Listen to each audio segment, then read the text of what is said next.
മലപ്പുറത്ത് ഷിഗല്ല സ്ഥിരീകരിച്ചു. കോഴിപ്പുറത്ത് വെണ്ണായൂർ AMLP സ്കൂളിലെ വിദ്യാർത്ഥികൾക്ക് ഷിഗല്ലയെന്ന് ആരോഗ്യവകുപ്പ്. 4 കുട്ടികളെ പരിശോധിച്ചതിലാണ് ഷിഗല്ല സ്ഥിരീകരിച്ചത്. നിലവിൽ ആരും ചികിത്സയിലില്ല.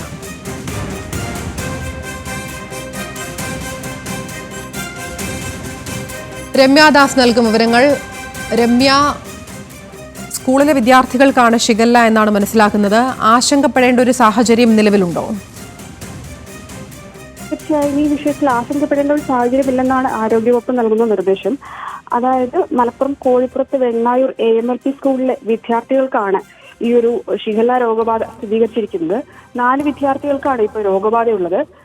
കഴിഞ്ഞ ഒരാഴ്ചയ്ക്ക് മുൻപ് സ്കൂളിലെ ഉച്ചഭക്ഷണത്തിൽ നിന്നും ഭക്ഷ്യവിഷബാധയേറ്റ് ഏകദേശം ഒരു 127ഓളം വിദ്യാർത്ഥികളും അധ്യാപകരും ചികിത്സ തേടിയിരുന്നു.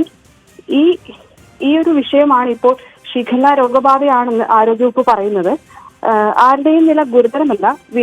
വിദ്യാർത്ഥികളും അധ്യാപകരും ഉൾപ്പെടെ വീടുകളിൽ തന്നെയാണ് ചികിത്സ തുടരുന്നത്. ഈ സ്കൂളിൽ നിന്നും ശേഖരിച്ച ഭക്ഷ്യ സാധനങ്ങളുടെ റിപ്പോർട്ട് കൂടി വരാനുണ്ട്. ഇതിനുശേഷം മാത്രമാണ് എങ്ങനെയാണ് ഈ രോഗം വരാൻ കാരണമായെന്ന് വ്യക്തമാകുകയുള്ളൂ. ആതിര. ശരി, മലപ്പുറത്താണ് ഇത്തരത്തിൽ ഷിഗല്ല സ്ഥിരീകരിച്ചിരിക്കുന്നത്. ഒരു സ്കൂളിലെ 4 കുട്ടികൾക്കാണ് ഷിഗല്ല സ്ഥിരീകരിച്ചിരിക്കുന്നത്.